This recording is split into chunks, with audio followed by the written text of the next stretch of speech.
Solaris by Stanisław Lem. Chapter 3. The Visitors. I hastily pocketed Jabarian's notes and went over to the locker. Work suits and clothes had been pushed to one side, as though someone had hidden himself at the back.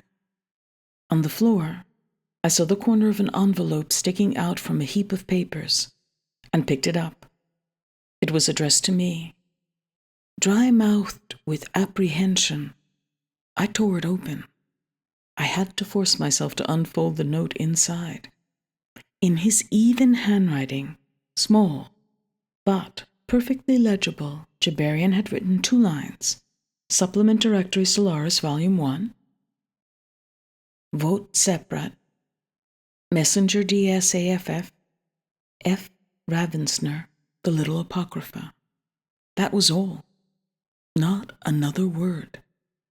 Did these 2 lines contain some vital piece of information? When had he written them?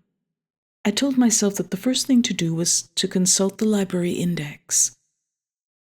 I knew the supplement to be the first volume of the annual of solar studies, or rather, without having read it, I knew of its existence, but was it not, a document of purely historical interest? As for Ravensner and the Little Apocrypha, I had never heard of them. What next? I was already a quarter of an hour late for my meeting with Snow. With my back to the door, I looked the room over carefully once more. Only then did I notice the bed standing up against the wall, half concealed by a large map of Solaris. Something was hanging down behind the map. It was a pocket tape recorder, and I noted that 9/10 of the tape had been used. I took the machine out of its case, which I hung back where I found it, and slipped it into my pocket. Before leaving, I listened intently with my eyes closed. There was no sound from outside. I opened the door onto a yawning gulf of darkness, until it occurred to me to remove my dark glasses.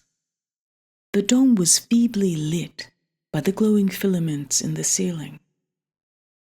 A number of corridors spread out in a star-shaped pattern between the 4 doors of the sleeping quarters and the narrow passage leading to the radio cabin. Suddenly, looming up in the opening, which led to the communal bathroom, a tall silhouette appeared, barely distinguishable in the surrounding gloom. I stood stock still, frozen to the spot. A giant negress was coming silently towards me, with a smooth rolling gait.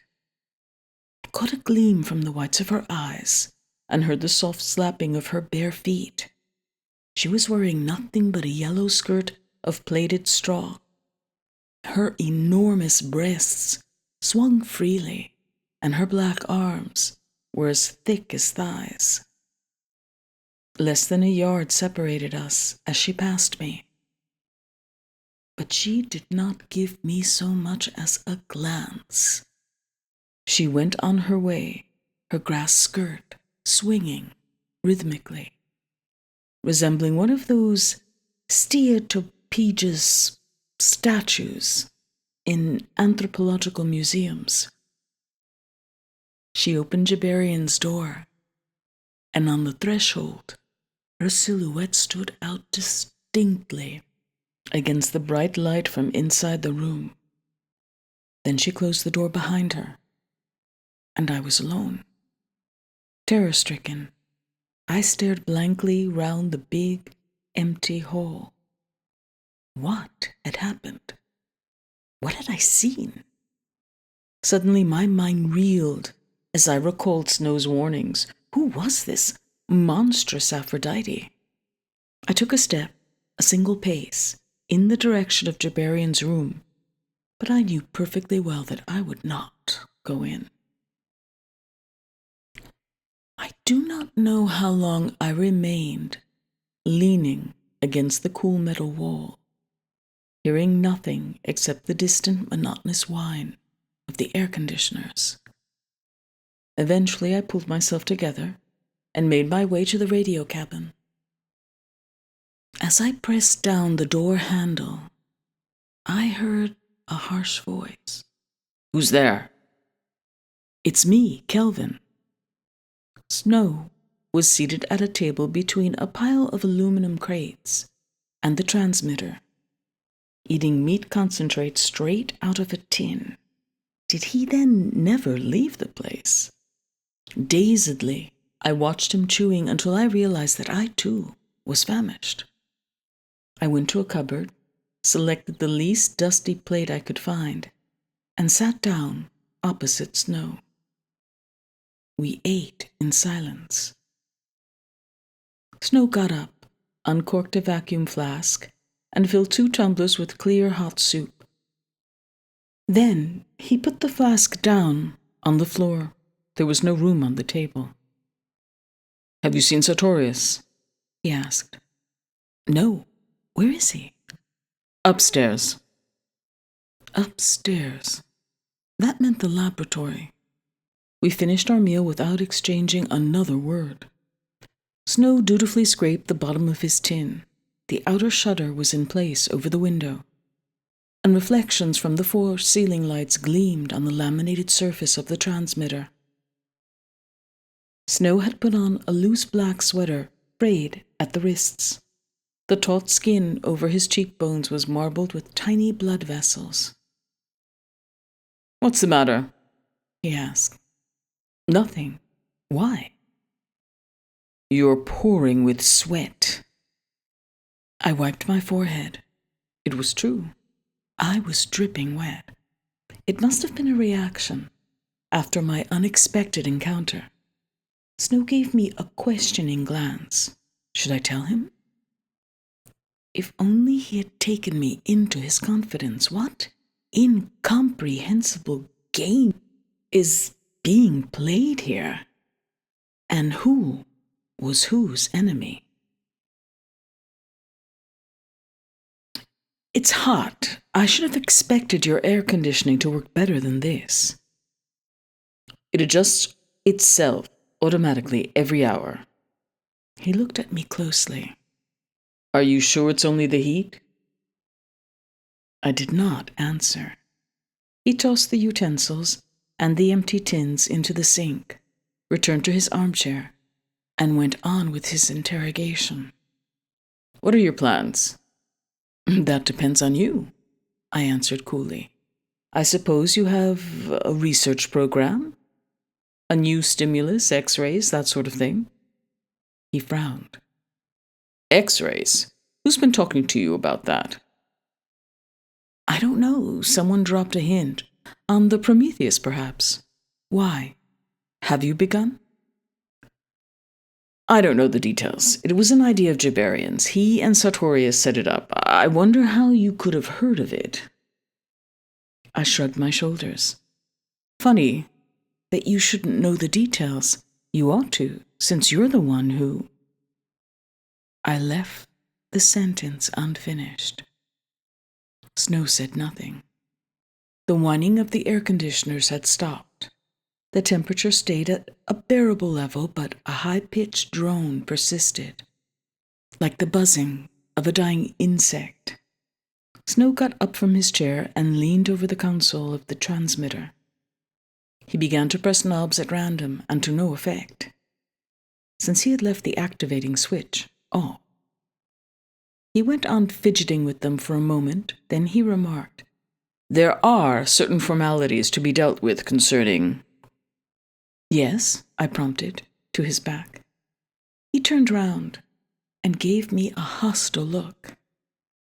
Involuntarily, I had annoyed him, but ignorant of the role he was playing, I could only wait and see. His Adam's apple rose and fell inside the collar of his sweater. "You've been into Jabarian's room," he blurted out, accusingly. I looked at him calmly. "You have been in there, haven't you?" "If you say so." "Was there anyone there?" So, he had seen her, or at least knew of her existence. No, no one. Who could have been there? Why didn't you let me in then? Because I was afraid. I thought of your warnings, and when the handle moved, I automatically hung on to it. Why didn't you say it was you? I would have let you in. I thought it was Sartorius, he answered, in a faltering voice. And suppose it had been? Once again, he parried my question with one of his own. What do you think happened in there? I hesitated. You're the one who should know. Where is he? Chiberian? In the cold store. We took him there straight away this morning, after we found him in the locker. The locker? Was he dead? His heart was still beating, but he had stopped breathing. Did you try resuscitation? No. Why not? I didn't have the chance, he mumbled. By the time I'd moved him, he was dead. Snow picked up a sheet of paper from the fitted desk in the corner and held it out to me. I've drafted a post-mortem report. I'm not sorry you've seen the room, as a matter of fact. Cause of death, pernostal injection, lethal dose. It's all here.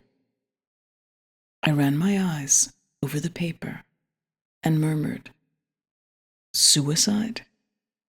For what reason? Nervous troubles, depression, call it what you like. You know more about that sort of thing than I do. I was still seated. Snow was standing over me. Looking him in the eye, I said, I only know what I've seen for myself. What are you trying to say? He asked, calmly. He injected himself with pernostal and hid in the locker, right? In that case, it's not a question of nervous troubles or a fit of depression, but of a very serious paranoid condition. Speaking more and more deliberately, and continuing to look him in the eyes, I added, What is certain is that he thought he saw something. Snow began fiddling with the transmitter again. After a moment's silence, I went on. Your signature's here.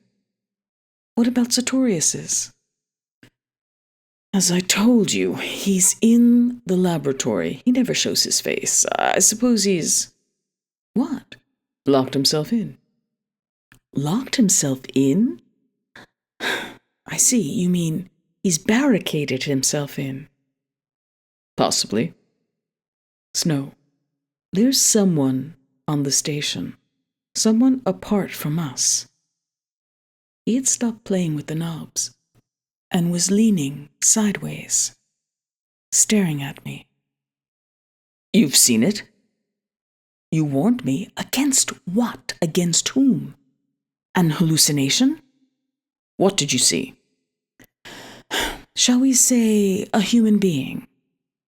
He remained silent, turning his back as though to hide his face from me. He tapped the metal plating with his fingertips. I looked at his hands.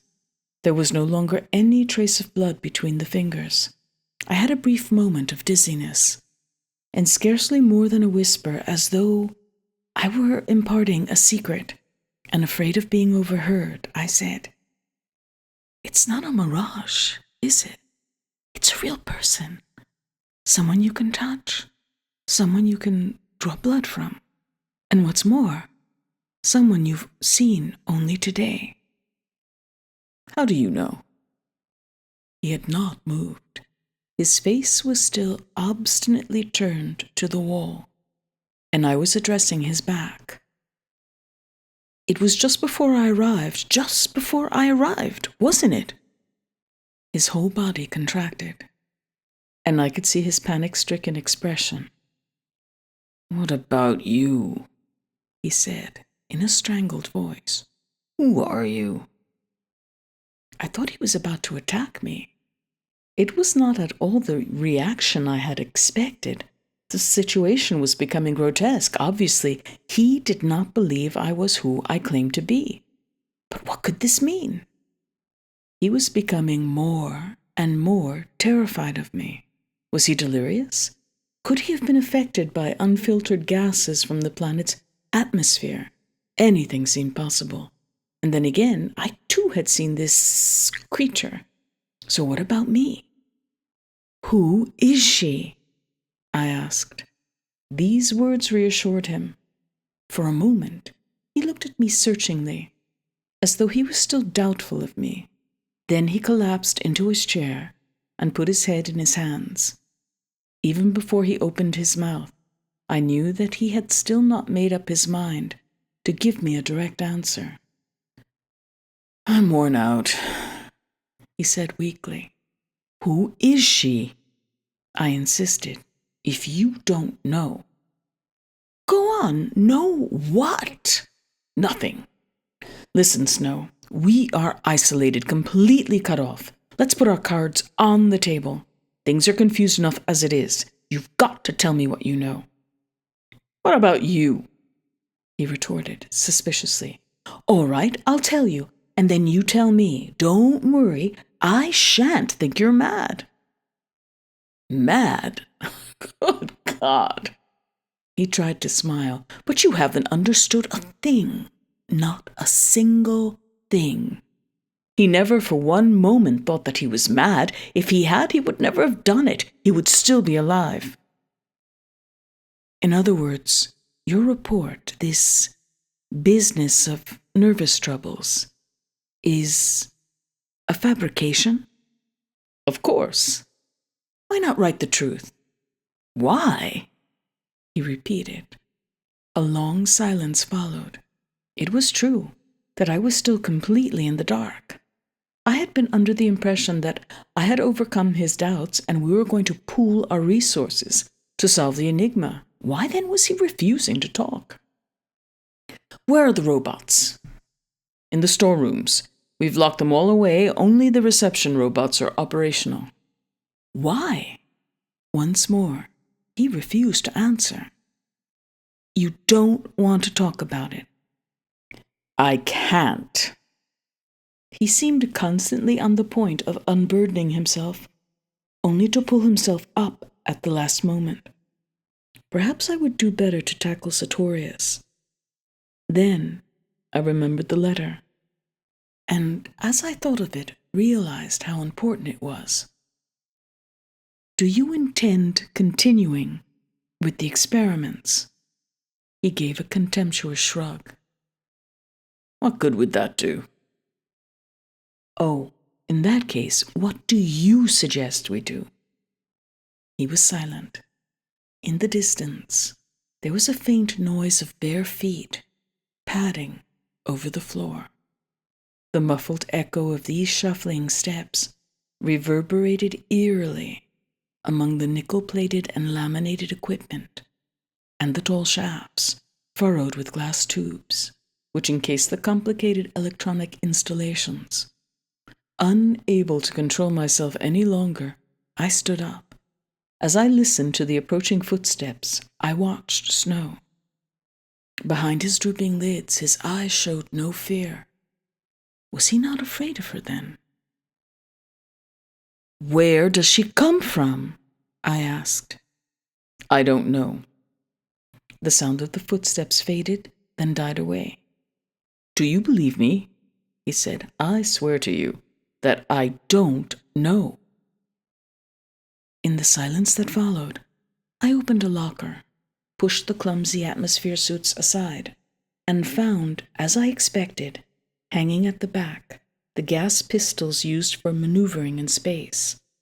I took one out, checked the charge, and slung the harness over my shoulder.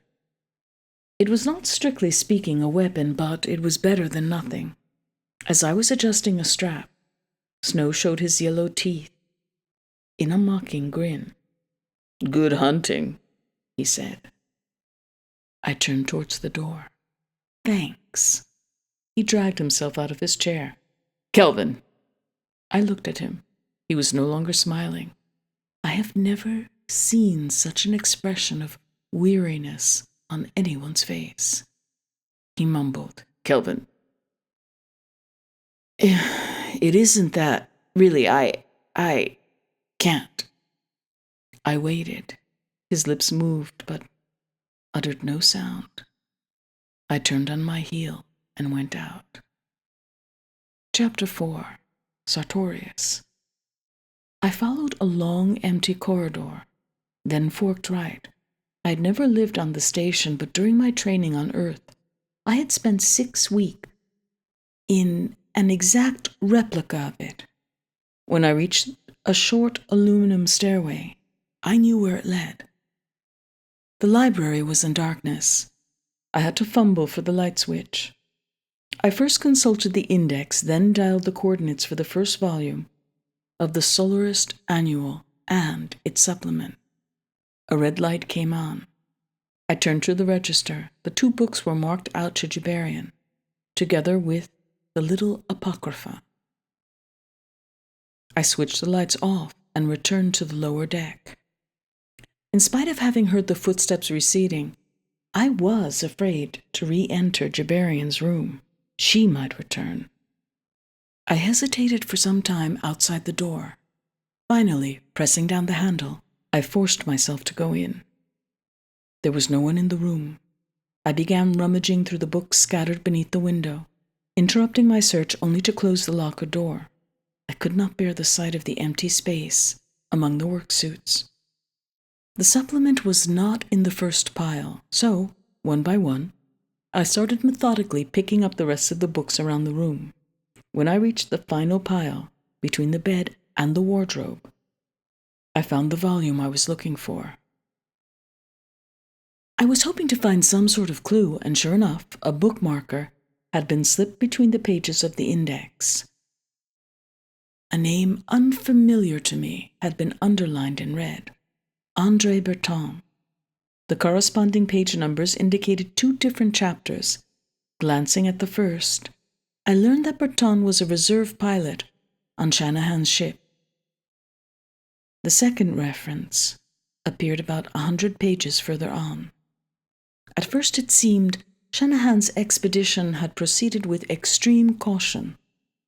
When, however, after 16 days, the plasmatic ocean had not only shown no signs of aggression, but appeared to shun any direct contact with men and machines, recoiling whenever anything approached its surface, Shanahan and his deputy, Timolis, discontinued some of the precautions which were hindering the progress of their work. The force fences which had been used to demarcate and protect the working areas were taken back to base, and the expeditions split up into groups of 2 or 3 men, some groups making reconnaissance flights over a radius of some several hundred miles.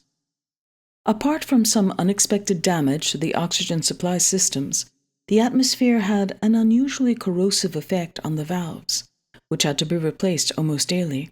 4 days passed without mishap. On the morning of the 5th day, 21 days after the arrival of the expedition, 2 scientists, Carucci and Fechner, the first a radiobiologist, the second a physicist, left on a mission aboard a hovercraft. 6 hours later, the explorers were overdue. Timolis, who was in charge of the base in Shanahan's absence, raised the alarm and diverted every available man into search parties. By a fatal combination of circumstances, long-range radio contact had been cut that morning, an hour after the departure of the exploration groups. A large spot had appeared on the red sun, producing a heavy bombardment of charged particles in the upper atmosphere. Only the ultra-shortwave transmitters continued to function, and contact was restricted to a radius of about 20 miles. As a crowning stroke of bad luck, a thick fog descended just before sunset, and the search had to be called off. The rescue teams were returning to base when the hovercraft was spotted by a flitter, barely 24 miles from the command ship. The engine was running, and the machine, at first sight undamaged, was hovering over the waves. Carucci alone could be seen, semi-conscious, in the glass-domed cockpit. The hovercraft was escorted back to base. After treatment, Carucci quickly regained consciousness, but could throw no light on Fechner's disappearance. Just after they had decided to return to base, a valve in his oxygen gear had failed, and a small amount of unfiltered gas had penetrated his atmosphere suit. In an attempt to repair the valve, Fechner had been forced to undo his safety belt and stand up. That was the last thing Carucci could remember. According to the experts who reconstructed the sequence of events, Fechner must have opened the cabin roof because it impeded his movements, a perfectly legitimate thing to do since the cabins of these vehicles were not airtight, the glass dome merely providing some protection against infiltration and turbulence. While Fechner was occupied with his colleague, his own oxygen supply had probably been damaged, and, no longer realizing what he was doing, he had pulled himself up onto the superstructure, from which he had fallen into the ocean. Fechner thus became the ocean's first victim. Although the atmosphere suit was buoyant, they searched for his body without success. It was of course possible that it was still floating somewhere on the surface, but the expedition was not equipped for a thorough search of this immense, undulating desert, covered with patches of dense fog. By dusk, all but one of the search craft had returned to base. Only a big supply helicopter piloted by Andrei Burton was still missing.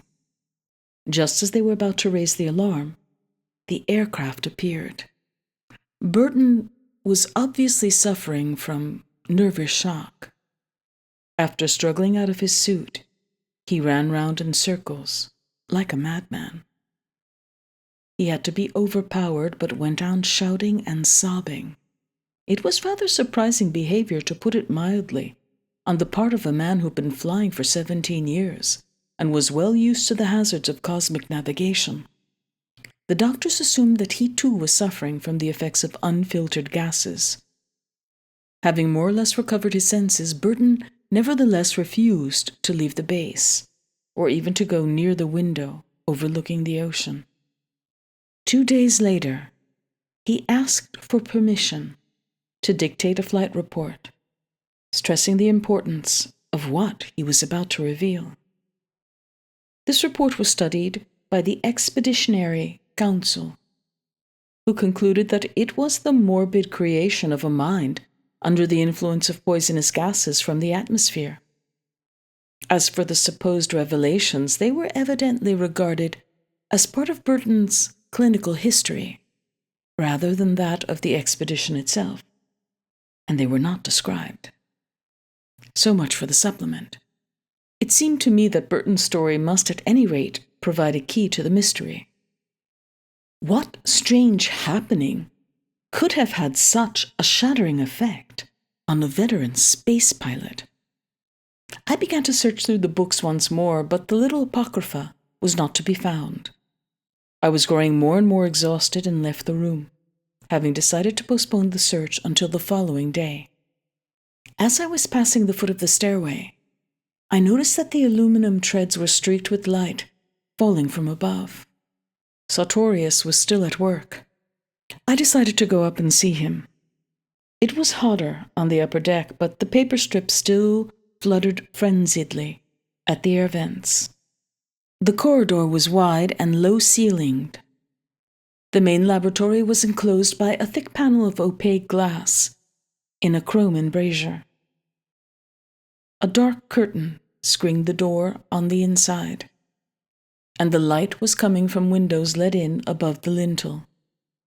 I pressed down the handle, but as I expected, the door refused to budge. The only sound from the laboratory was an intermittent whine, like that of a defective gas jet. I knocked. No reply. I called. "Sartorius? Dr. Sartorius, I'm the new man, Kelvin. I must see you. It's very important. Please let me in." There was a rustling of papers. It's me, Kelvin. You must have heard of me. I arrived off the Prometheus a few hours ago." I was shouting, my lips glued to the angle where the door joined the metal frame. "Dr. Sartorius, I'm alone. Please open the door." Not a word. Then, the same rustling as before, followed by the clink of metal instruments on a tray. Then, I could scarcely believe my ears. There came a succession of little, short footsteps, like the rapid drumming of a pair of tiny feet, or remarkably agile fingers tapping out the rhythm of steps on the lid of an empty tin box. I yelled, "Dr. Sartorius, are you going to open this door, yes or no?" No answer. Nothing but the pattering, and simultaneously the sound of a man walking on tiptoe. But if the man was moving about, he could not at the same time be tapping out an imitation of a child's footsteps.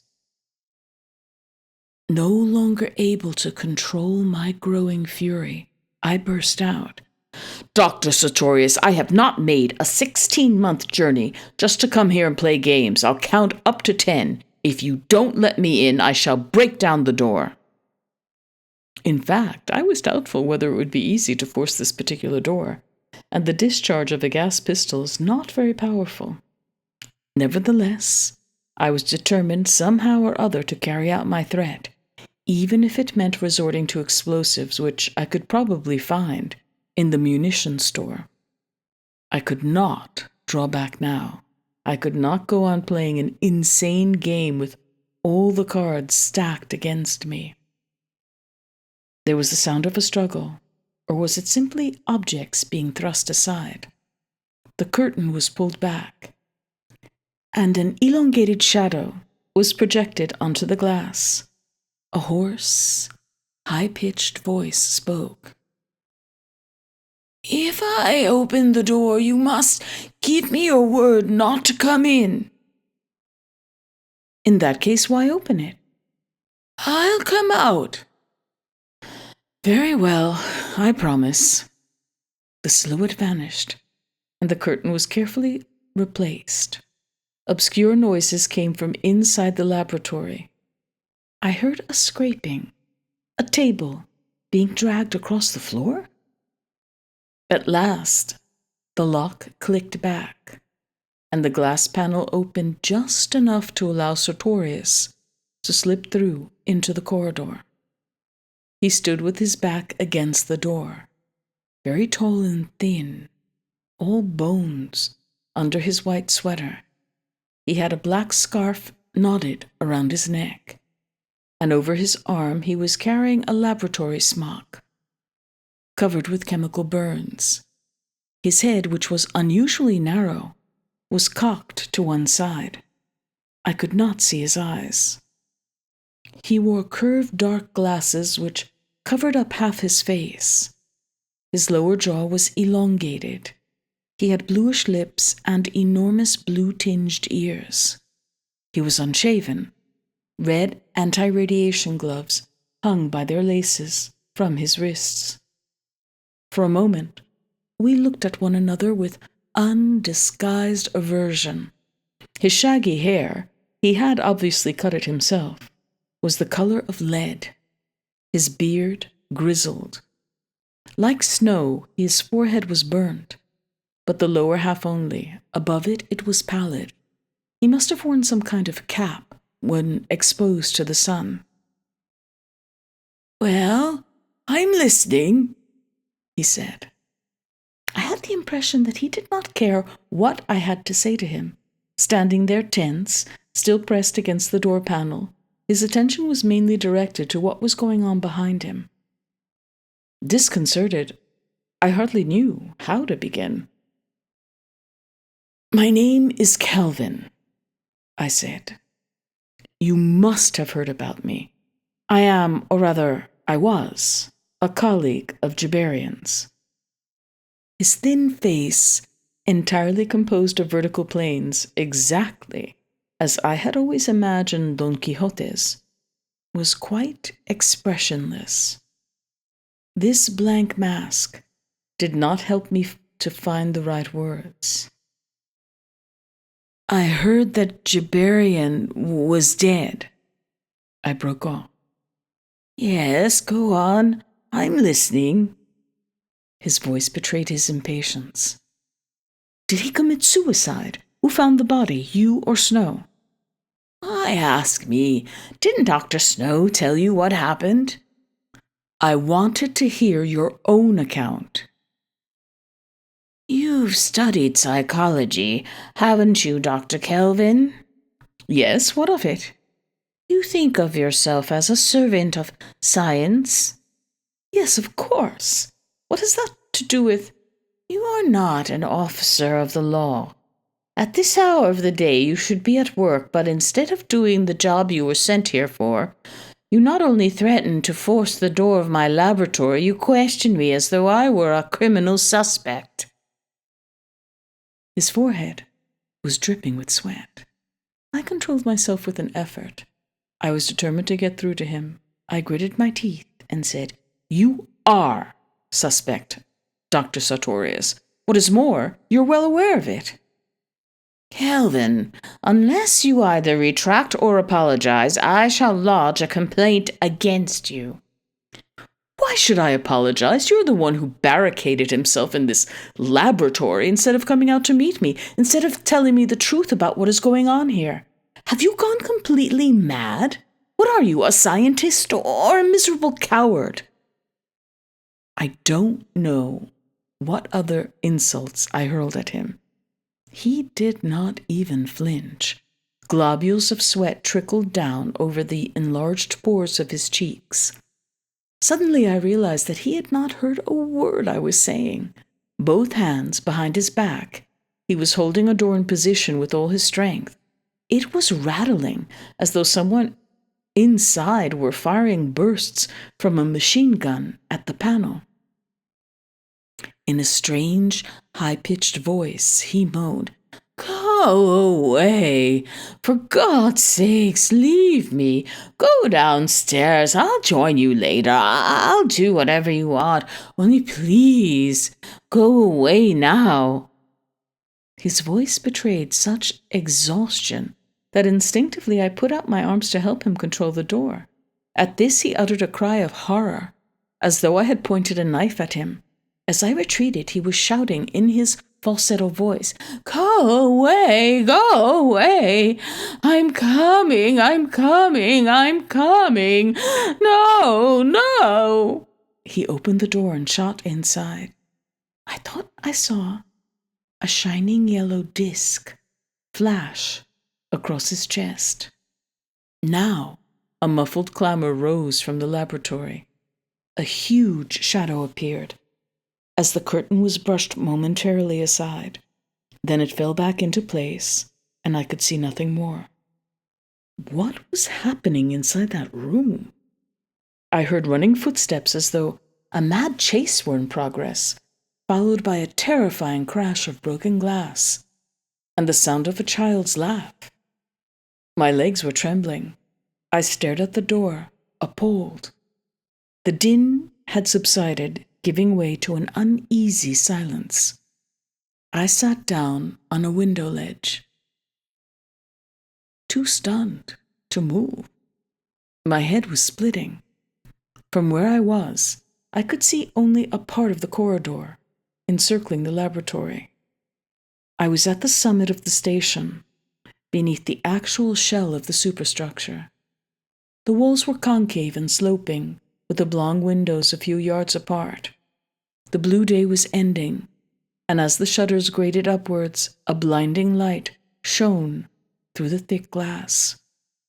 Every metal fitting, every latch and joint blazed, and the great glass panel of the laboratory door glittered with pale coruscations. My hands looked grey in the spectral light. I noticed that I was holding the gas pistol. I had not realized that I had taken it out of its holster and replaced it. What use could I have made of it, or even of a gamma pistol had I had one? I could hardly have taken the laboratory by force. I got up. The disk of the sun, reminiscent of a hydrogen explosion, was sinking into the ocean. And as I descended the stairway, I was pierced by a jet of horizontal rays, which was almost tangible. Halfway downstairs, I paused to think, then went back up the steps and followed the corridor round the laboratory. Soon I came across a second glass door, exactly like the first.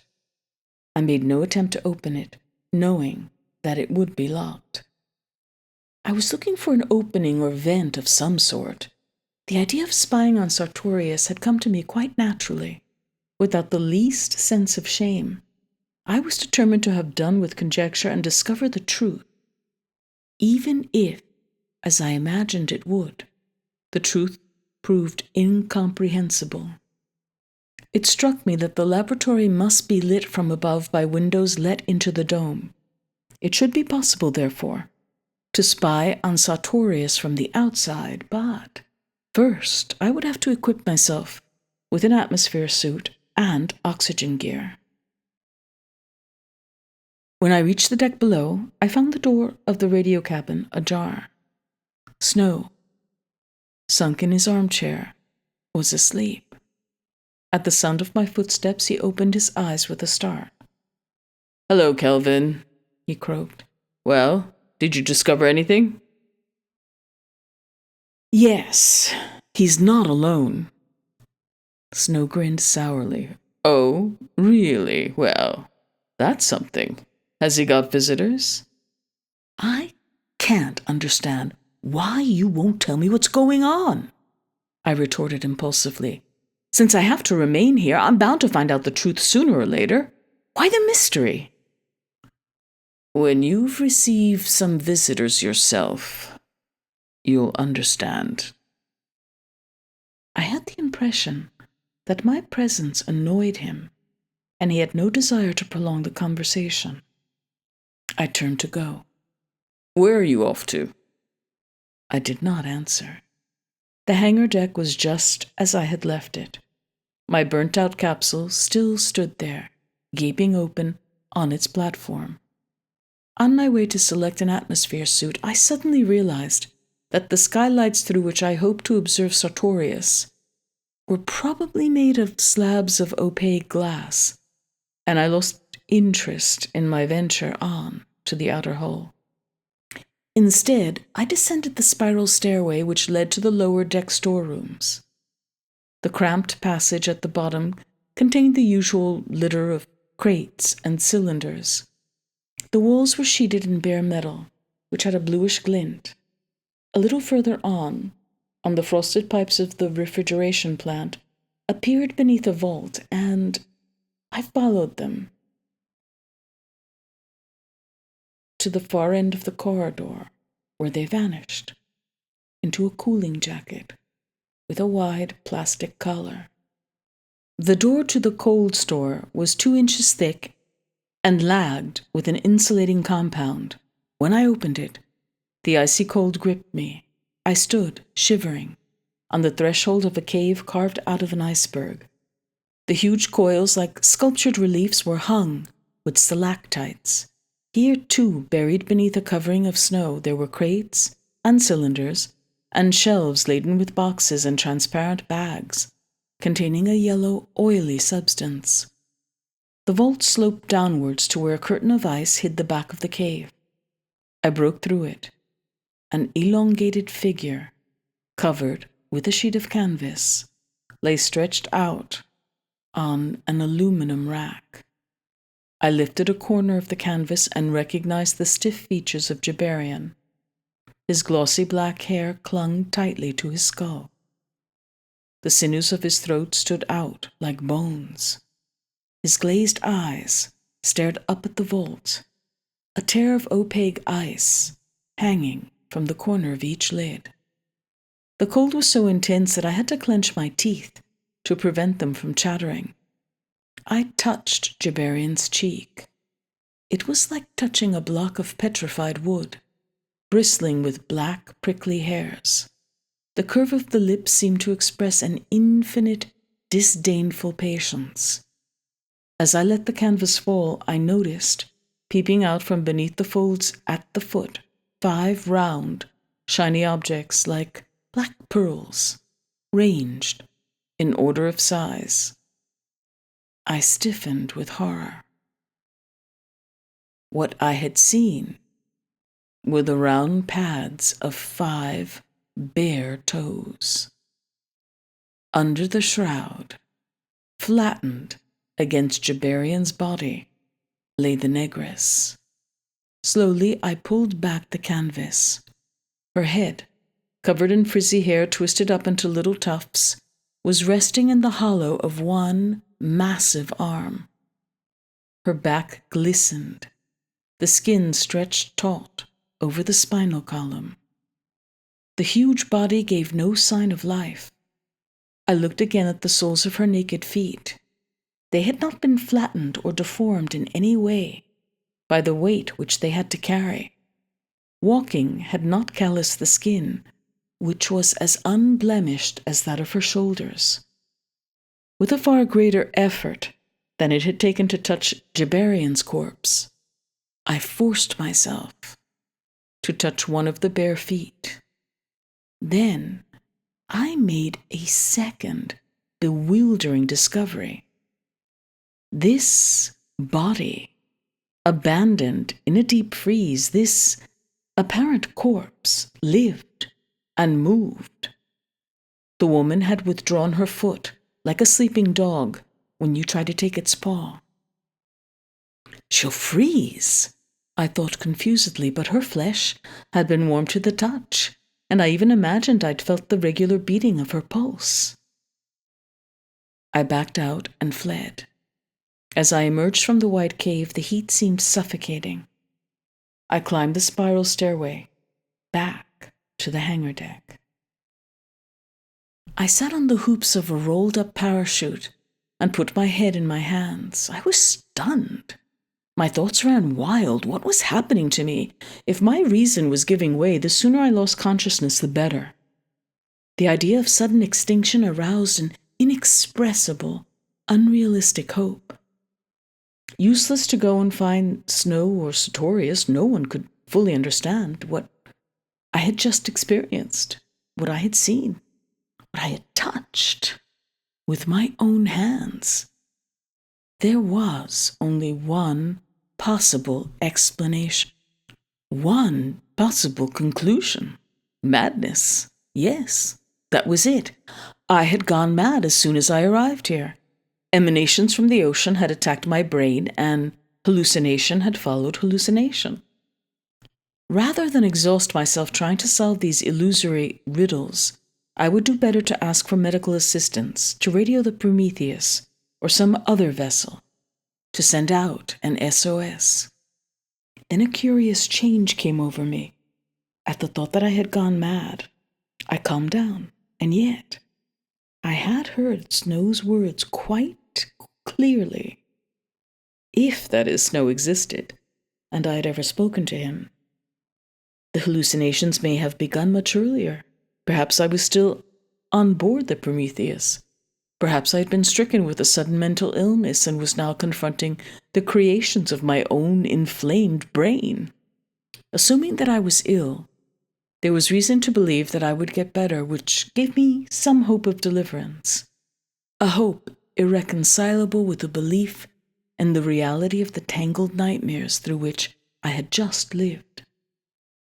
If only I could think up some experiment in logic, a key experiment, which would reveal whether I had really gone mad and was a helpless prey to the figments of my imagination, or whether, in spite of their ludicrous improbability, I had been experiencing real events. As I turned all this over in my mind, I was looking at the monorail which led to the launching pad. It was a steel girder, painted pale green, a yard above the ground. Here and there the paint was chipped, worn by the friction of the rocket trolleys. I touched the steel, feeling it grow warm beneath my fingers, and rapped the metal plating with my knuckles. Could madness attain such a degree of reality? Yes, I answered myself. After all, it was my own subject. I knew what I was talking about, but was it possible to work out a controlled experiment? At first I told myself that it was not, since my sick brain, if it really was sick, would create the illusions I demanded of it, even while dreaming, when we are in a perfectly good health. We talk to strangers, put questions to them, hear their replies. Moreover, although our interlocutors are in fact the creations of our own psychic activity, evolved by a pseudo-independent process, until they have spoken to us, we do not know what words will emerge from their lips, and yet these words have been formulated by a separate part of our own minds. We should therefore be aware of them at the very moment that we think them up, in order to put them in the mouths of imaginary beings. Consequently, whatever form my proposed test were to take, and whatever method I used to put it into execution, there was always the possibility that I was behaving exactly as in a dream. Neither Snow nor Sartorius having any real existence, it would be pointless to put questions to them. I thought of taking some powerful drug, peyote for example, or another preparation inducing vivid hallucinations. If visions ensued, this would prove that I had really experienced these recent events, and that they were part and parcel of the surrounding material reality. But then, no, I thought, this would not constitute the proof I needed, since I knew the effects of the drug, which I should have chosen for myself, and my imagination would suggest to me the double illusion of having taken the drug, and of experiencing its effects. I was going around in circles. There seemed to be no escape. It was not possible to think except with one's brain. No one could stand outside himself in order to check the functioning of his inner processes. Suddenly, an idea struck me, as simple as it was effective. I leapt to my feet and ran to the radio cabin. The room was deserted. I glanced at the electric clock on the wall. Nearly 4 o'clock, the 4th hour of the station's artificial nighttime. Outside, the red sun was shining. I quickly plugged into the long-range transmitter, and while the valves warmed up, I went over in my mind the principal stages of the experiment. I could not remember the call sign for the automatic station on the satellite, but I found it on a card hanging above the main instrument panel. Sent it out in Morse, and received the answering signal 8 seconds later. The satellite, or rather its electronic brain, identified itself by a rhythmic pulse. I instructed the satellite to give me the figures for the galactic meridians it was traversing at 22-second intervals while orbiting Solaris. I specified an answer to 5 decimal points. Then I sat and waited for the reply. 10 minutes later, it arrived. I tore off the strip of freshly printed paper and hid it in a drawer, taking care not to look at it. I went to the bookcase and took out the big galactic charts, the logarithm tables, a calendar giving the daily path of the satellite, and various other textbooks. Then I sat down to work out for myself the answer to the question I had posed.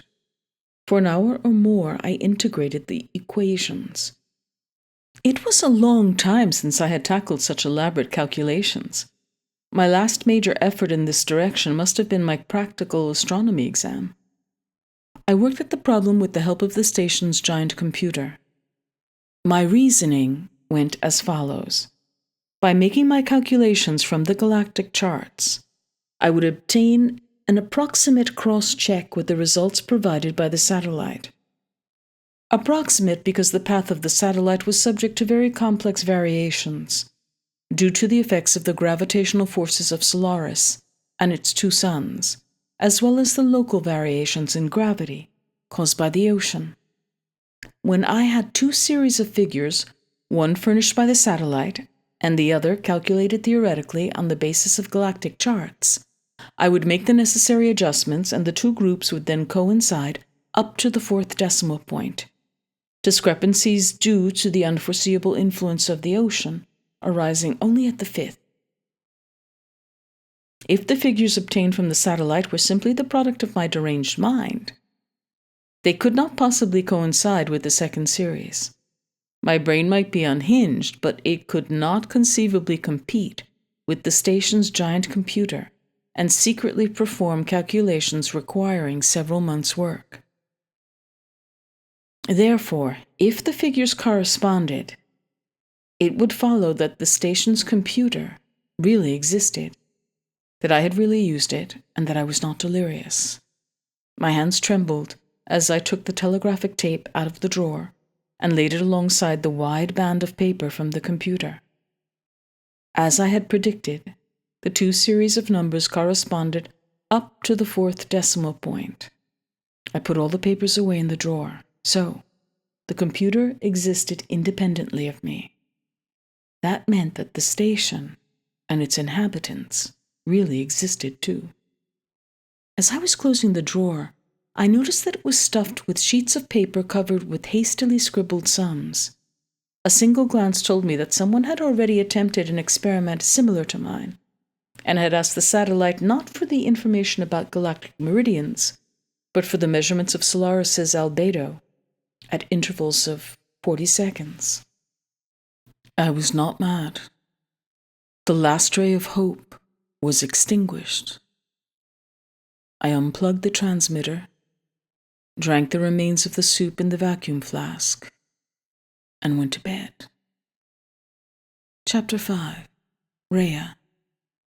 Desperation and a sort of dumb rage had sustained me while working with the computer.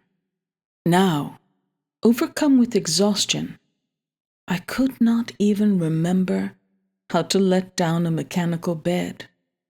Forgetting to push back the clamps, I hung onto the handle with all my weight, and the mattress tumbled down on top of me. I tore off my clothes and flung them away from me, then collapsed onto the pillow, without even taking the trouble to inflate it properly. I fell asleep with the lights on. I reopened my eyes with the impression of having dozed off for only a few minutes. The room was bathed in a dim red light. It was cooler, and I felt refreshed. I lay there, the bedclothes pushed back, completely naked. The curtains were half drawn, and there, opposite me, beside the window pane lit by the red sun, someone was sitting. It was Rheya.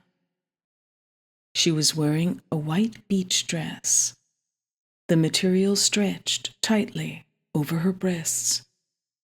She sat with her legs crossed. Her arms were bare, motionless, leaning on her sun-tanned arms. She gazed at me from beneath her black lashes. Rheya, with her dark hair brushed back. For a long time I lay there, peacefully gazing back at her. My first thought was reassuring. I was dreaming, and I was aware that I was dreaming. Nevertheless, I would have preferred her not to be there. I closed my eyes and tried to shake off the dream. When I opened them again, Rheya was sitting opposite me. Her lips were pouting slightly, a habit of hers, as though she were about to whistle. But her expression was serious. I thought of my recent speculations on the subject of dreams. She had not changed since the day I had seen her for the last time. She was then a girl of 19. Today she would be 29, but evidently the dead do not change. They remain eternally young. She went on gazing at me, an expression of surprise on her face. I thought of throwing something at her, but even in a dream I could not bring myself to harm a dead person. I murmured, "Poor little thing. Have you come to visit me?" The sound of my voice frightened me. The room, Rheya, everything seemed extraordinarily real. A three-dimensional dream, colored in halftones. I saw several objects on the floor which I had not noticed when I went to bed. When I wake up, I told myself, I shall check whether these things are still there, or whether, like Rheya, I only saw them in a dream. "Do you mean to stay for long?" I asked. I realized that I was speaking very softly, like someone afraid of being overheard. Why worry about eavesdroppers in a dream? The sun was rising over the horizon, a good sign. I had gone to bed during a red day, which should have been succeeded by a blue day, followed by another red day. I had not slept for 15 hours at a stretch, so it was a dream. Reassuredly, I looked closely at Rheya. She was silhouetted against the sun. The scarlet rays cast a glow over the smooth skin of her left cheek, and the shadows of her eyelashes fell across her face. How pretty she was. Even in my sleep, my memory of her was uncannily precise. I watched the movements of the sun, waiting to see the dimple appear in that unusual place, slightly below the corner of her lips. All the same, I would have preferred to wake up. It was time I did some work. I closed my eyes tightly. I heard a metallic noise and opened my eyes again. Rheya was sitting beside me on the bed, still looking at me gravely. I smiled at her. She smiled back at me and leant forward. We kissed. First, a timid, childish kiss, then more prolonged ones. I held her for a long time. Was it possible to feel so much in a dream? I wondered. I was not betraying her memory, for it was of her that I was dreaming, only her. It had never happened to me before. Was it then that I began to have doubts? I went on, telling myself that it was a dream, but my heart tightened. I tensed my muscles, ready to leap out of bed. I was half expecting to fail, for often in dreams, your sluggish body refuses to respond. I hoped that the effort would drag me out of sleep, but I did not wake. I sat on the edge of the bed, my legs dangling. There was nothing for it. I should have to endure this dream right to the bitter end. My feeling of well-being had vanished. I was afraid.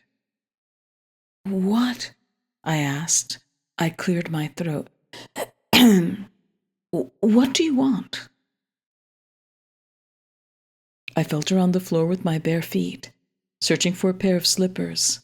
I stubbed my toe against a sharp edge and stifled a cry of pain. That'll wake me up, I thought, with satisfaction. At the same time, remembering that I had no slippers. But still, it went on. Rheya had drawn back and was leaning against the end of the bed.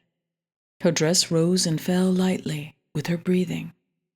She watched me with quiet interest. Quick, I thought, a shower.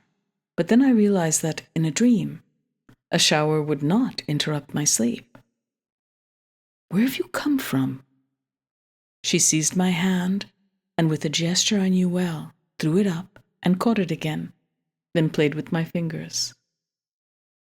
"I don't know," she replied. "Are you angry?"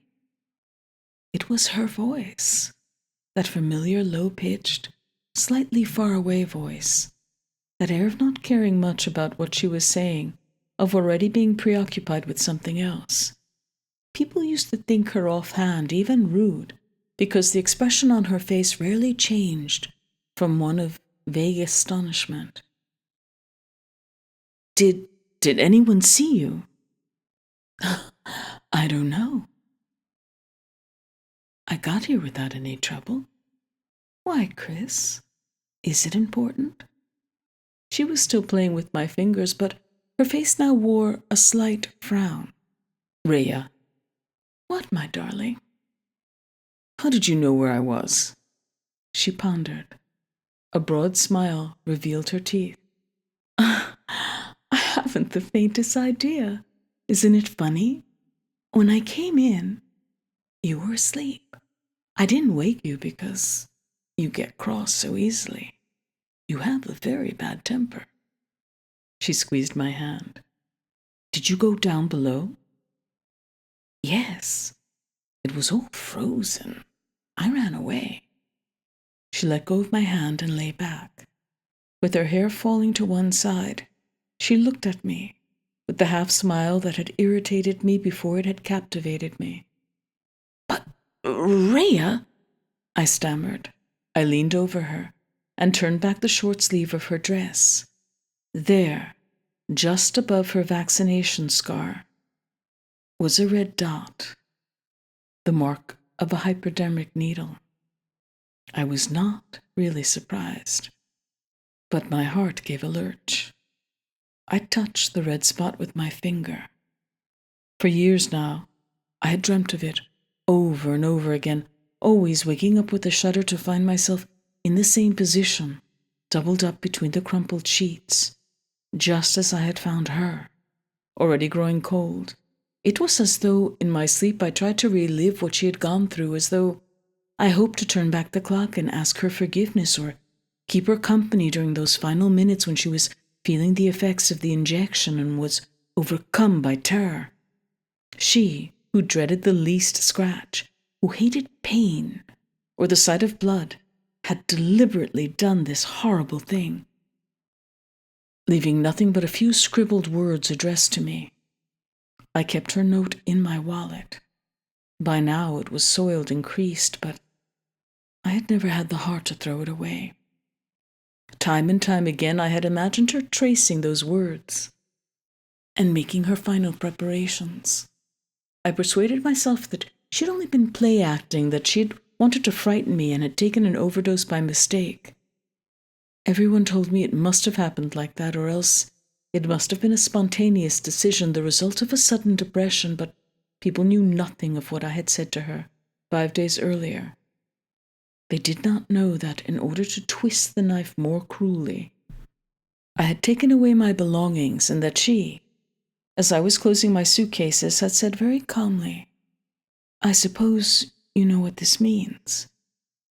And I had pretended not to understand, even though I knew quite well what she meant. I thought her too much of a coward and had told her as much. And now she was lying across the bed, looking at me attentively, as though she did not know that it was I who had killed her. Well, she asked. Her eyes reflected the red sun. The entire room was red. Rheya looked at her arm with interest, because I had been examining it for so long. And when I drew back, she laid her smooth, cool cheek in the palm of my hand. Rheya, I stammered, it's not possible. Hush. I could sense the movement of her eyes beneath their closed lids. Where are we, Rheya? At home. Where's that? One eye opened and shut again instantly. The long lashes tickled my palm. Kris. What? I'm happy. Raising my head, I could see part of the bed in the wash basin mirror. A cascade of soft hair, Rheya's hair, and my bare knees. I pulled towards me with my foot one of the misshapen objects I had found in the box and picked it up with my free hand. It was a spindle, one end of which had melted to a needle point. I held the point to my skin and dug it in, just beside a small pink scar. The pain shot through my whole body. I watched the blood run down the inside of my thigh and drip noiselessly onto the floor. What was the use? Terrifying thoughts assailed me, thoughts which were taking a definite shape. I no longer told myself it's a dream. I had ceased to believe that. Now I was thinking I must be ready to defend myself. I examined her shoulders, her hip, under the close-fitting white dress, and her dangling naked feet. Leaning forward, I took hold of one of her ankles and ran my fingers over the sole of her foot. The skin was soft, like that of a newborn child. I knew then that it was not Rheya. And I was almost certain that she herself did not know it. The bare foot wriggled, and Rheya's lips parted in silent laughter. "Stop it," she murmured. Cautiously, I withdrew my hand from under the cheek and stood up. Then I dressed quickly. She sat up and watched me. "Where are your things?" I asked her. Immediately, I regretted my question. "My things? Don't you have anything except that dress?" From now on, I would pursue the game with my eyes open.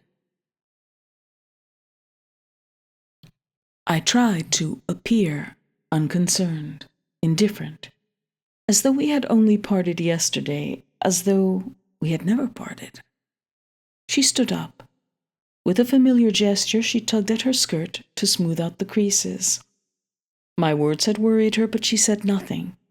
For the first time, she examined the room with an inquiring, scrutinizing gaze. Then, puzzled, she replied, "I don't know." She opened the locker door. "In here, perhaps?" "No, there's nothing but work suits in there." I found an electric point by the basin and began to shave, careful not to take my eyes off her. She went to and fro, rummaging everything. Eventually she came to me and said, "Kris, I have the feeling that something's happened." She broke off. I unplugged the razor and waited. "I have the feeling that I've forgotten something," she went on. "That I've forgotten a lot of things. I can only remember you. I can't remember anything else." I listened to her, forcing myself to look unconcerned. Have I been ill?" she asked. Yes, in a way, you've been slightly ill." "There you are, then. That explains my lapses of memory." She had brightened up again. Never shall I be able to describe how I felt then, as I watched her moving about the room, now smiling, now serious, talkative one moment, silent the next, sitting down and then getting up again. My terror was gradually overcome by the conviction that it was the real Rheya there, in the room with me, even though my reason told me that she somehow seemed stylized, reduced to certain characteristic expressions, gestures, and movements. Suddenly she clung to me. "What's happening to us, Kris?" She pressed her fists against my chest. "Is everything all right? Is there something wrong?" "Things couldn't be better." She smiled wanly. "When you answer me like that, it means things could hardly be worse." "What nonsense," I said hurriedly. "Rheya, my darling, I must leave you. Wait here for me." And because I was becoming extremely hungry, I added, "Would you like something to eat?" "To eat?" She shook her head. "No. Will I have to wait long for you?" "Only an hour." "I'm coming with you." "You can't come with me. I've got work to do." "I'm coming with you." She had changed. This was not Rheya at all. The real Rheya never imposed herself on me, and would never have forced her presence on me. "It's impossible, my sweet." She looked me up and down. Then suddenly she seized my hand, and my hand lingered, moved up her warm, rounded arm. In spite of myself, I was caressing her. My body recognized her body. My body desired her. My body was attracted towards her beyond reason, beyond thought, beyond fear. Desperately trying to remain calm, I repeated, "Rheya, it's out of the question. You must stay here." A single word echoed round the room. "No." "Why?" I don't know." She looked around her then, once more, raised her eyes to mine. "I can't," she whispered. "But why?" I don't know. I can't. It's as though... She searched for the answer which, as she uttered it, seemed to come to her like a revelation. "It's as though I mustn't let you out of my sight." The resolute tone of her voice scarcely suggested an avowal of affection. It implied something quite different. With this realization, the manner in which I was embracing Rheya underwent an abrupt, although not immediately noticeable change. I was holding her in my arms and gazing into her eyes. Imperceptibly, almost instinctively, I began to pull her hands together behind her back at the same time, searching the room with my eyes. I needed something with which to tie her hands. Suddenly, she jerked her elbows together, and there followed a powerful recoil. I resisted for barely a second, thrown backwards, and almost lifted off my feet. Even had I been an athlete, I could not have freed myself. Rheya straightened up and dropped her arms to her sides. Her face, lit by an uncertain smile, had played no part in the struggle. She was gazing at me with the same calm interest as when I had first awakened, as though she was utterly unmoved by my desperate ploy, as though she was quite unaware that anything had happened, and had not noticed my sudden panic. She stood before me, waiting, grave, passive, mildly surprised. Leaving Rheya in the middle of the room, I went over to the wash basin. I was a prisoner, caught in an absurd trap, from which at all costs I was determined to escape. I would have been incapable of putting into words the meaning of what had happened or what was going through my mind, but now I realized that my situation was identical with that of the other inhabitants of the station, that everything I had experienced, discovered, or guessed was part of a single whole, terrifying and incomprehensible. Meanwhile, I was racking my brain to think up some ruse, to work out some means of escape. Without turning round, I could feel Rheya's eyes following me. There was a medicine chest above the basin. Quickly, I went through its contents and found a bottle of sleeping pills. I shook out 4 tablets with the maximum dose into a glass and filled it with hot water. I made little effort to conceal my actions from Rheya. Why? I did not even bother to ask myself. When the tablets had dissolved, I returned to Rheya, who was still standing in the same place. "Are you angry with me?" she asked in a low voice. "No. Drink this." Unconsciously, I had known all along that she would obey me. She took the glass without a word and drank the scalding mixture in one gulp.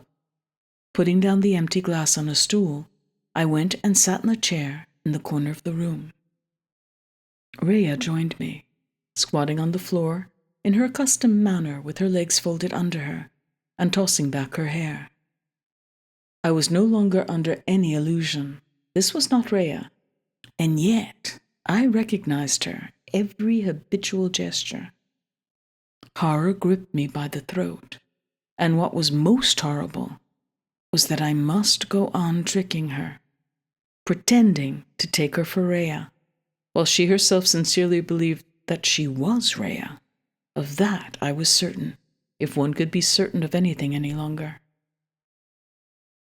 She was leaning against my knees, her hair brushing my hand. We remained thus for some while. From time to time, I glanced at my watch. Half an hour went by. The sleeping tablet should have started to work. Rheya murmured something. "What did you say?" There was no reply, although I attributed her silence to the onset of sleep. Secretly, I doubted the effectiveness of the pills. Once again, I did not ask myself why. Perhaps it was because my subterfuge seemed too simple. Slowly, her head slid across my knees, her dark hair falling over her face. Her breathing grew deeper and more regular. She was asleep. I stooped in order to lift her onto the bed. As I did so, her eyes opened. She put her arms around my neck and burst into shrill laughter. I was dumbfounded. Rheya could hardly contain her mirth. With an expression that was at once ingenuous and sly, she observed me through half-closed eyelids. I sat down again, tense, stupefied, at a loss. With a final burst of laughter, she snuggled against my legs. In an expressionless voice, I asked, "Why are you laughing?" Once again a look of anxiety and surprise came over her face. It was clear that she wanted to give me an honest explanation. She sighed and rubbed her nose like a child. "I don't know," she said at last with genuine puzzlement. "I'm behaving like an idiot, aren't I? But so are you. You look idiotic, all stiff and pompous like pelvis." I could hardly believe my ears. "Like who?"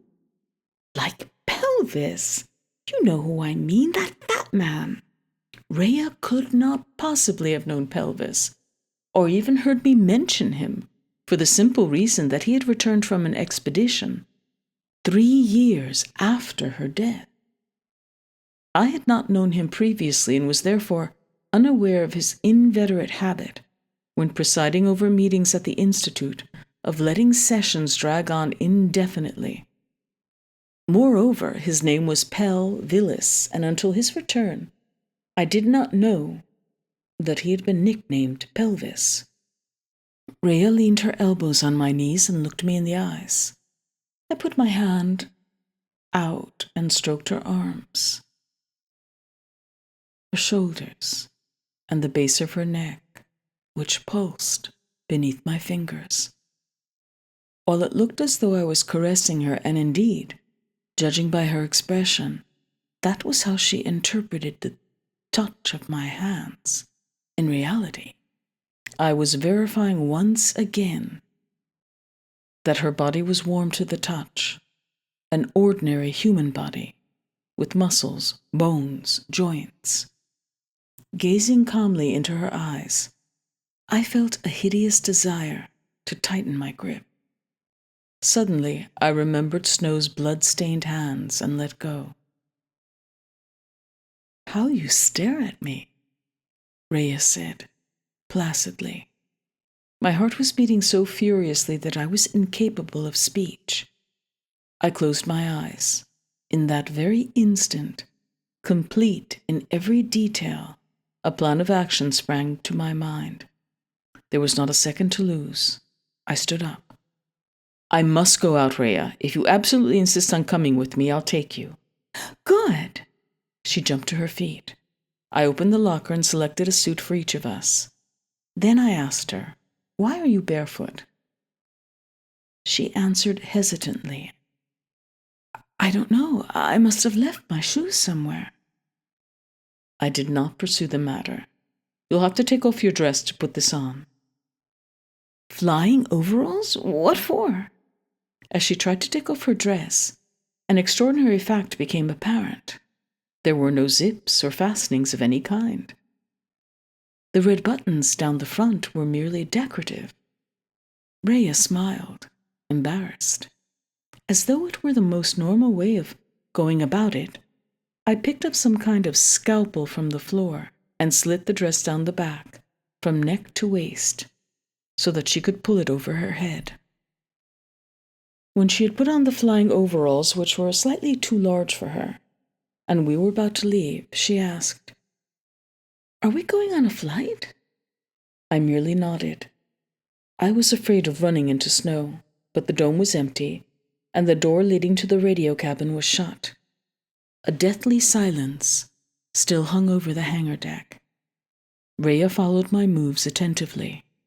I opened a stall and examined the shuttle vehicle inside. I checked, one after another. Then, having removed the empty capsule from its stand, I aimed the electric trolley towards the sloping runway. I had chosen a small shuttle used for ferrying stores between the station and the satellite, one that did not normally carry personnel since it did not open from the inside. The choice was carefully calculated in accordance with my plan. Of course, I had no intention of launching it, but I simulated the preparations for an actual departure. Rheya, who had so often accompanied me on my space flights, was familiar with the preliminary routine. Inside the cockpit, I checked the climatization and oxygen supply systems were functioning. I switched in the main circuit and the indicators on the instrument panel lit up. I climbed out and said to Rheya, who was waiting at the foot of the ladder, "Get in." "What about you?" "I'll follow you. I have to close the hatch behind us." She gave no sign that she suspected any trickery. When she had disappeared inside, I stuck my head into the opening and asked, "Are you comfortable?" I heard a muffled yes from inside the confined cockpit. I withdrew my head and slammed the hatch to with all my strength. I slid home the 2 bolts and tightened the 5 safety screws with the special spanner I had brought with me. The slender metal cigar stood there, pointing upwards, as though it were really about to take off into space. Its captive was in no danger. The oxygen tanks were full, and there were food supplies in the cockpit. In any case, I did not intend to keep her prisoner indefinitely. I desperately needed 2 hours of freedom in order to concentrate on the decision which had to be taken, and to work out a joint plan of action with Snow. As I was tightening the last screw but one, I felt a vibration in the 3-pronged clamp which held the base of the shuttle. I thought I must have loosened the support in my overeager handling of the heavy spanner, but when I stepped back to take a look, I was greeted by a spectacle which I hope I shall never have to see again. The whole vehicle trembled, shaken from inside, as though by some superhuman force. Not even a steel robot could have imparted such a convulsive tremor to an 8-ton mass, and yet the cabin contained only a frail, dark-haired girl. The reflections from the lights quivered on the shuttle's gleaming sides. I could not hear the blows, but there was no sound whatever from inside the vehicle. But the outspread struts vibrated like taut wires. The violence of the shock waves was such that I was afraid the entire scaffolding would collapse. I tightened the final screw with a trembling hand, threw down the spanner, and jumped off the ladder. As I slowly retreated, I noticed that the shock absorbers designed to resist a continuous pressure were vibrating furiously. It looked to me as though the shuttle's outer skin was wrinkling. Frenziedly, I rushed to the control panel and with both hands lifted the starting lever. As I did so, the intercom connected to the shuttle's interior gave out a piercing sound. Not a cry, but a sound which bore not the slightest resemblance to the human voice, in which I could nevertheless just make out my name, repeated over and over, "Kris! Kris! Kris!" I had attacked the controls so violently, fumbling in my haste, that my fingers were torn and bleeding. A bluish glimmer, like that of a ghostly dawn, lit up the walls. Swirling clouds of vaporous dust eddied round the launching pad. the dust turned into a column of fierce sparks, and the echoes of a thunderous roar drowned all other noise. 3 flames, merging instantly into a single pillar of fire, lifted the craft, which rose up through the open hatch in the dome, leaving behind a glowing trail which rippled as it gradually subsided. Shutters slid over the hatch, and the automatic ventilators began to suck in the acrid smoke, which billowed round the room. It was only later that I remembered all these details. At the time, I hardly knew what I was seeing. Clinging to the control panel, the fierce heat burning my face and singeing my hair, I gulped the acrid air which smelt of a mixture of burning fuel and the ozone given off by ionization. I had instinctively closed my eyes at the moment of liftoff, but the glare had penetrated my eyelids. For some time I saw nothing but black, red, and gold spirals, which slowly died away. The ventilators continued to hum. The smoke and the dust were gradually clearing. The green glow of the radar screen caught my eye. My hands flew across its controls as I began to search for the shuttle. By the time I had located it, it was already flying above the atmosphere. I had never launched a vehicle in such a blind and unthinking way, with no preset speed or direction. I did not even know its range, and was afraid of causing some unpredictable disaster. I judged that the easiest thing to do would be to place it in a stationary orbit around Solaris, and then cut the engines. I verified from the tables that the required altitude was 725 miles. It was no guarantee, of course, but I could see no other way out. I did not have the heart to switch on the intercom, which had been disconnected at liftoff. I could not bear to expose myself again to the sound of that horrifying voice, which was no longer even remotely human. I felt I was justified in thinking that I had defeated the simulacra, and that behind the illusion, contrary to all expectation, I had found the real Rheya again, the Rheya of my memories, whom the hypothesis of madness would have destroyed. At 1 o'clock, I left the hangar deck.